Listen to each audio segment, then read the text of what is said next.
இப்ப அமெரிக்காவோட நிலைமை எப்படி இருக்குன்னா அவங்களோட இந்த ரெண்டு கையுமே உடைஞ்சு போயிட்டு அது சரியாகிறதுக்கு கொஞ்சம் காலம் தேவைப்படும். உடைஞ்ச கையோட ஈரானுக்கு காலால எட்டி உதைச்சாங்கண்டா ஈரான் ஓங்கி மூஞ்சில 2-3 குத்து குத்தும். அப்படி மூஞ்சில குத்தினா உடைஞ்சு போன கையால அதை தடுக்கிறதுக்கு இல்ல. அப்ப மூஞ்சி எல்லாம் என்ன நடக்கும்? புண்ணா பேத்திரும் உடைஞ்சி. அப்ப ஈரான் அடிக்கிறத எப்படி தடுக்கலாம் என்று பார்த்தோம்னா ஈரானுக்கு இவர் அடிக்காம விட்டாலே சரிதான். அதால தான் இந்த டொனால்ட் ட்ரம்ப் போன வெள்ளிக்கிழமை பிளான் பண்ணி சனி ஞாயிற்றுக்கிழமை நடத்த போறத அறிவிச்ச அந்த தாக்குதல உடனடி அனுப்பாட்டுறதா அறிவிச்சிட்டாரு. இப்ப அந்த விஷயத்தை மறைச்சு போட்டு ஈரானுக்கு கொஞ்ச நேரம் தான் டைம் கொடுத்திருக்கேன், அதுக்குள்ள அவங்க குயிக்கா ஒரு ஒப்பந்தத்துக்கு வரலண்டா மிகப்பெரிய கொடூரமான ஒரு தாக்குதலை ஈரான்ல நடத்த போறேன்னு சொல்லி டொனால்ட் ட்ரம்ப் சொல்லி ஒரு பெரிய அச்சுறுத்தல் அவர் கொடுத்திருக்காரு. அப்படி அந்த அச்சுறுத்தலை கொடுத்துக்கிட்டு இருக்கக்குள்ள ஓங்கி செவிள்ளையோட விட்ட மாதிரி CNN ஒரு ரிப்போர்ட்டை செய்தி வெளியிட்டு இருக்காங்க. அந்த செய்திப்படி நாம பார்த்தோம்னா அமெரிக்காவுக்கிட்ட இப்ப தாக்குதல் நடத்துறதுக்கு அணுகுண்டையும் மிச்சம் சொச்சமா இருக்கிற கொஞ்ச நஞ்சு ஏவுகணைகளையும் தவிர வேற எந்த ஏவுகணைகளுமே இல்லை. எல்லாமே இந்த ஈரான் போர்ல யூஸ் பண்ணி முடிஞ்சு போயிட்டு அடுத்ததா அணுகுண்டை யூஸ் பண்ணவே இல்லை. அது இருந்தாலும் ஒன்றுதான், இல்லைண்டாலும் ஒன்றுதான். இந்த வேற மிசைல்ஸ் இருக்குத்தானே அது கொஞ்சமா தான் இருக்கு. அதை யூஸ் பண்ணினா அதால வர விபரீதத்தை தடுக்கிறதுக்கு, அதாவது இந்த பதில் தாக்குதலை ஈரான் செஞ்சாங்கண்டா அதை தடுக்கிறதுக்கு அமெரிக்கா கிட்ட அந்த தடுக்கிற சாமான் இல்லை. அது என்ன அந்த சாமானுங்கிறத இந்த வீடியோவில் நாம இப்ப தெளிவா பார்க்க போறோம். ஸ்கிப் பண்ணாம முழுமையா அந்த வீடியோவை பார்த்துக்கிட்டே இருங்க. அடுத்ததா அமெரிக்கா ஈரான்ல தாக்குதல் நடத்துவனுங்கிற ஒரு அச்சுறுத்தலை வச்சா அந்த அச்சுறுத்தல் இருக்கக்குள்ள நாங்க எந்த ஒப்பந்தத்திலையும் சைன் பண்ண மாட்டோம், நீங்க வாயை மூடிக்கிட்டு இருந்தா மட்டும் நாங்க ஸ்ட்ரைட் ஆஃப் ஹார்முஸை திறப்போம். நீங்க வாயை திறந்தா நாங்க என்ன செய்வோம்? ஸ்ட்ரைட் ஆஃப் ஹார்முஸை அப்படியே மூடிடுவோம். இதானுங்கிற சிம்பிள் லாஜிக்னு சொல்லியிருக்காங்க ஈரான். அப்ப இந்த ரெண்டு முக்கியமான விஷயத்தை தான் இப்ப நாம இந்த வீடியோல தெளிவா பார்க்க இருக்கிறதால கட்டாயமா இந்த வீடியோவை ஏனையவர்களும் பார்க்குற மாதிரி ஷேர் செஞ்சிருங்க. அதோட நான் ஒவ்வொரு நாளும் அப்டேட் பண்ற ஒவ்வொரு வீடியோட லிங்க்கும் உங்களுக்கு இன்ஸ்டன்டா வந்து கிடைக்கணும்னு நீங்க நினைச்சா நான் இந்த டிஸ்கிரிப்ஷன்ல கொடுத்திருக்கிற என்னுடைய இந்த ஆஃபிஷியல் வாட்ஸ்அப் குரூப்ல லிங்கை கிளிக் பண்ணி அந்த குரூப்ல சேர்த்துக்கங்க. அந்த குரூப் மூலமாகவே நான் ஒவ்வொரு நாளும் போற வீடியோட லிங்கையும் உங்கள்கிட்ட இன்ஸ்டன்டா கொண்டு வந்து சேர்த்துருவேன். CNN இன்றைக்கு ஒரு செய்தியை வெளியிட்டு இருந்தாங்க. அதுல சொல்லப்பட்டிருந்த முக்கியமான விஷயம் என்னன்னா, இந்த டொனால்ட் ட்ரம்ப் ஈரான்ல நடத்த பிளான் பண்ணி வச்சிருந்த அந்த பெரிய தாக்குதல் எதுக்காக இடைநிறுத்தப்பட்டுச்சுங்கிறதுக்கான ஒரு தெளிவான காரணத்தை நமக்கு சொல்ற வகையிலே இருந்துச்சு. அந்த தாக்குதலை நிப்பாட்டினதுக்கு காரணம் என்னன்னா, UAE, சவுதி அரேபியா, கட்டார் இது போன்ற அரபு நாடுகளும் அதோட சேர்த்து இந்த ஈரானும் இந்த தாக்குதலை நடத்தாதுங்கிட்டு டொனால்ட் ட்ரம்போட காலை மட்டும்தான் பிடிக்கல, அந்த அளவுக்கு கெஞ்சினாங்க. அதாலதான் நான் அந்த தாக்குதலை நடத்தலன்னு சொல்லியிருந்தாரு டொனால்ட் ட்ரம்ப். அப்படி சொல்லியிருந்தாரு தானே. உண்மையா இவங்க எல்லாருமே இவர்கிட்ட கெஞ்சினது உண்மைதான். ஆனா எப்படி கெஞ்சினாங்கண்டா, தயவு செஞ்சு ஈரான்ல தாக்குதலை நடத்தாதீங்க. அப்படி நீங்க தாக்குதல் நடத்தினா ஈரான் பதில் தாக்குதல் நடத்தக்குள்ள அது தடுக்கிறதுக்கு நமக்கிட்ட இப்போதைக்கு இந்த தாட் என்று சொல்ற இன்டர்செப்டர் மிசைல்ஸும் அடுத்தது இந்த பெட்ரியோட் மிசைல்ஸும் கைவசம் இல்லை. சோ முந்தி ஈரான் ஒரு 10 அடி அடிச்சா அதுல 2-3 அடி தான் நம்மள வந்து விழும். ஆனா இப்ப ஈரான் அதே 10 அடி அடிச்சுச்சுன்னா அந்த 10ல 7 இல்லைண்டா 8 அடியாச்சு நம்மள விழும். சோ நாம கொஞ்சம் அடக்கி வாசிக்கிற நல்ல மண் சொல்லி தான் கெஞ்சிருக்காங்க. ஏன்னா CNN வெளியிட்டு இருக்கிற அந்த அறிக்கையில எல்லாமே தெளிவா இருக்கு. அவங்க அதுல என்ன சொல்லிருக்காங்கன்னா, central for strategic and international ஸ்டடீஸ்ங்கிற ஒரு ஆய்வு நிறுவனம் அவங்க சொன்ன ஒரு மதிப்பீட்டின்படி ஈரான்ல அமெரிக்கா போர் தொடங்குறதுக்கு முதல்ல 2200 பெட்ரியோட் ஏவுகணைகளும் 452 தாட் ஏவுகணைகளையும் வச்சுக்கிட்டு இருந்திருக்காங்க வான் பாதுகாப்புக்காக. அதுல அமெரிக்கா வச்சிருந்த அந்த தாட் ஏவுகணைகள்ல 80% இப்ப யூஸ் பண்ணி முடிச்சிட்டாங்க. அப்ப இப்போதைக்கு அவங்கள்ட்ட கைவசமா 92 தாட் ஏவுகணைகள் தான் இருக்கணும். அடுத்ததா அவங்ககிட்ட இருந்த 2200 பெட்ரியோட் ஏவுகணைகள்ல அரைவாசியை யூஸ் பண்ணிட்டாங்க. அப்ப அது கைவசமா ஒரு 1100 தான் இருக்கணும். அமெரிக்கா ஈரான்ல தாக்குதலை நடத்தினாங்கன்னா மத்திய கிழக்கு நாடுகள் அமெரிக்காவோட வான் பாதுகாப்பு நம்பித்தான் இருப்பாங்க.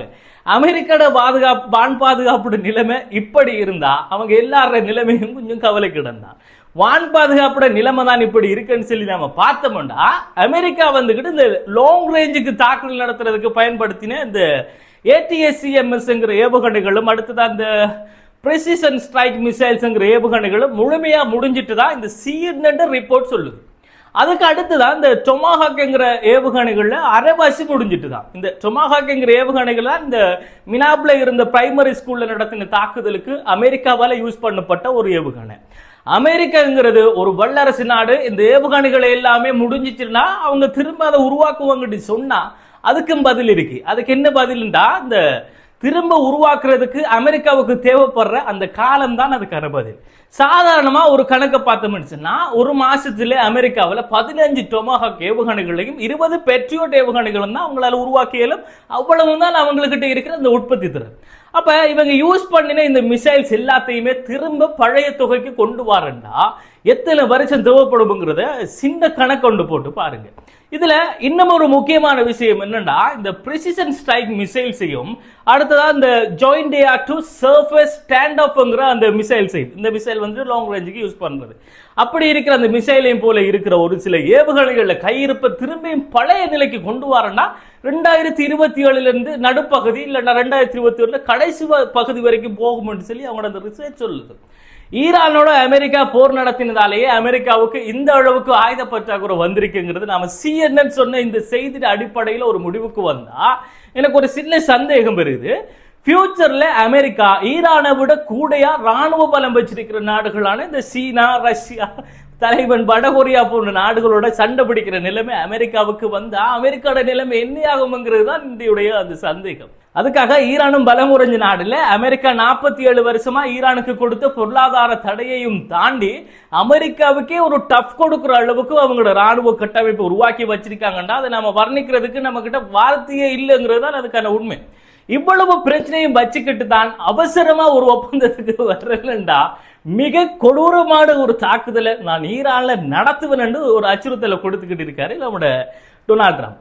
ஆனா இப்ப அதுக்கு ஈரான் சொல்ற ஒரு கூலான பதில் இருக்காது. என்னண்டா, உங்களோட அவசரத்துக்கு எல்லாம் ஒப்பந்தத்துல சைன் பண்ணலாம், நீங்க இங்க நாங்க தூக்கி அடிக்கலாம், கொஞ்சம் மூடிக்கிட்டு இருங்க நாங்க சொல்றோம்ங்கிறது தான் அவங்க சொல்ற பதில். ஈரானுக்கும் ஓமானுக்கும் இடையில இந்த ஸ்ட்ரைட் ஆஃப் ஹார்முஸ் சம்பந்தமான முக்கியமான ஒரு ஒப்பந்தம் இப்ப ஃபைனல் ஸ்டேஜ்ல இருக்கிறதா சொல்லி இருக்காங்க. குறைஞ்சது நான் நினைக்கிறேன் இன்றைக்கு இல்லைன்னா நாளைக்குள்ள அது முடிவாகிடும் என்று சொல்லப்பட்டாலும் இது இன்னமும் சுணங்கினா அதுக்கு முழு காரணம் அமெரிக்கா தான் சொல்றாங்க ஈரான். அமெரிக்கா கொடுக்கிற எந்த ஒரு அச்சுறுத்தல்ல நிழல்களையும் நின்றுகிட்டு ஈரான் எந்த ஒரு ஒப்பந்தத்திலையும் சைன் பண்ணாதுங்கிறது தான் அவங்க சொல்ற மிக தெளிவான ஒரு விஷயம். ஏற்கனவே இந்த போர் நடக்கிறதுக்கு முதல்ல இந்த ஸ்ட்ரைட் ஆஃப் ஹார்முஸ்ங்கிற கடல் வழி பாதையில நார்த் ரூட் என்னும் சவுத் ரூட் என்னும் 2 பாதைகள் இருந்துச்சு. அதுல வந்துகிட்டு இந்த நார்த் ரூட் வந்துகிட்டு ஈரானுக்கு பக்கத்தாலையும் சவுத் ரூட்ங்கிறது வந்துகிட்டு ஓமானுக்கு பக்கத்தாலையும் போய்கிட்டு இருந்துச்சு. போர் ஆரம்பிச்சதுக்கு பிறகு ஈரான் இந்த 2 பாதையும் தான் மூடிச்சு. பிறகு வந்துட்டு இந்த MOU ஒப்பந்தப்படி ஸ்ட்ரைட் ஆஃப் ஹார்முஸை திறந்ததுக்கு பிறகு ஈரான் வந்துட்டு இந்த நார்த் ரூட்டை மட்டும்தான் யூஸ் பண்றதுக்கு அலோவ் பண்ணிச்சு. இடையால பூந்து நினைக்கிற அமெரிக்கா இருக்காங்க தானே, அவங்க எல்லா கப்பல்களையும் சவுத் ரூட்டால போக சொல்லி ஒரு இன்ஸ்ட்ரக்ஷனை கொடுத்துக்கிட்டு இருந்தாங்க. அதுக்கு பிறகு ஈரான் தடை பண்ணி வச்சிருந்த அந்த சவுத் ரூட்டால போன கப்பல் எல்லாத்துக்கும் தான் ஈரான் தாக்குதல் நடந்துச்சு. அதாலதான் திரும்ப இந்த பிரச்சனை ஆரம்பிச்சிச்சு. இப்ப விஷயம் என்னன்னா, ஈரானும் ஓமானும் போற ஒப்பந்தப்படி ஈரானுக்கு பக்கத்துல போற நார்த் ரூட்டை ஸ்ட்ரைட் ஆஃப் ஹார்முஸுக்கு உள்ளுக்கு போக மட்டும்தான் யூஸ் பண்ணணும். ஓமானுக்கு பக்கத்தால போற அந்த சவுத் ரூட் இருக்கு தானே, அந்த சவுத் ரூட்டால வெளியில மட்டும் போகத்தான் யூஸ் பண்ணல. இருந்தாலும் ஓமான் வெளியில போற அந்த கப்பல்கள் டீடைல்ஸ் அமையணும்னா ஈரானுக்கிட்ட சொல்லி இன்ஃபார்ம் பண்ணிட்டு ஓமான் என்ன செய்யலாம்னா வெளியால போற அந்த கப்பல்களுக்கு ஒரு அனுமதியை வழங்கலாம். வெளியால போறது ஓமாண்ட பகுதியால் இருந்தாலும் போற கப்பல்கள் டீட்டெயில் ஈரானுக்கு கொடுக்கணும். இதுக்காக ஈரானும் ஓமானும் சுற்றுச்சூழல் பாதுகாப்புண்டோ இல்லைன்னா சேவை கட்டணம் உண்டோ குறிப்பிட்ட ஒரு தொகையை அறவிடலாம்ங்கிறது அது சம்பந்தமான ஒரு பேச்சுவார்த்தை தான் இப்ப நடந்துகிட்டு இருக்கு. இப்ப இந்த பேச்சுவார்த்தை சரியா முடிஞ்சாலும் ஒருவேளை இந்த அமெரிக்கா ஈரானுக்கு எதிராக போட்டிருக்கிற இந்த நேவல் பிளாக்கேட் இருக்குதானே, இந்த நேவல் பிளாக்கெட் இருக்கும் வரைக்கும் ஈரான் ஸ்ட்ரைட் ஆஃப் ஹார்முஸை திறக்காதுங்கிறதையும் சொல்லியிருக்காங்க. இதுக்கிடையில ஈரான் அணுவாயுதத்தை ஒரு நாளும் பெறாது. அதோட இந்த ஸ்ட்ரைட் ஆஃப் ஹார்முஸ் பகுதியில் ஈரான் எந்த கட்டணத்தையும் அறவிட இயலாது. அப்படி ஏதாவது கட்டணம் அந்த பகுதியில் யாராச்சும் அறவிடணும்னா அதை நாங்க மட்டும்தான் அறவிடணும் என்று சொல்றாரு டொனால்ட் ட்ரம்ப். இப்ப இந்த 2 தரப்பும் 2 பேருக்கும் முரணான கருத்துக்களை மட்டுமே முன் வச்சுக்கிட்டு இருக்கக்குள்ள ஸ்ட்ரைட் ஆஃப் ஹார்முஸ் நிலைமை எப்படி போக போகுது, உலக சந்தையில பெட்ரோல் விலை என்ன செய்ய போகுதுங்கிறத நாம பொறுத்திருந்து தான் பார்க்கணும். இவ்வளவும் தான் இன்றைய நாள்ல அமெரிக்காவுக்கும் ஈரானுக்கும் இடையில நடந்த போர் நிலவரங்கள் தொடர்பான புதிய செய்திகள். மேலும் இது தொடர்பான புதிய அப்டேட்டுகள் என்கிட்ட வந்து கிடைக்கக்குள்ள அது எல்லாத்தையுமே தொகுத்தெடுத்துக்கு வந்து உங்ககிட்ட கொண்டு வந்து சேர்க்கிறதுக்கு நான் தயாரா இருக்கிறதால மறந்துடாம என்னுடைய இந்த ஹசன் கலர் எனப்படுகிற இந்த யூடியூப் சேனல் சப்ஸ்கிரைப் பண்ணி வச்சுக்கோங்க. மத்திய கிழக்குல நடக்கிற ஒவ்வொரு புதிய தகவல்களையும் உங்களோட கண்ணெதிரில் கொண்டு வந்து சேர்க்கிறதுக்கு நான் கேரண்டி.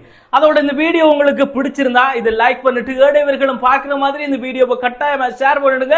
அது மட்டும் இல்லாம நான் போடுற ஒவ்வொரு வீடியோவும் உங்களுக்கு இன்ஸ்டன்டா வந்து கிடைக்கணும்னு நீங்க நினைச்சா என்னுடைய ஹசன் கேலரி எனப்படுகின்ற இந்த ஒபிஷியல் வாட்ஸ்அப் குரூப்போட லிங்க் டிஸ்கிரிப்ஷன்ல போட்டு வைக்கேன். அந்த லிங்க் கிளிக் பண்றது மூலமா அந்த குரூப்ல சேர்த்துக்கங்க. ஒவ்வொரு நாளும் நான் போற வீடியோட லிங்க் ஒவ்வொரு நாளும் இன்ஸ்டன்டா உங்கள்ட்ட கொண்டு வந்து சேர்த்துருவேனுங்கிறத சொல்லிட்டு இந்த வீடியோவில் இருந்து விடைபெறுவது அப்துல் லத்தீப் ஹசன் நிஸ்வி.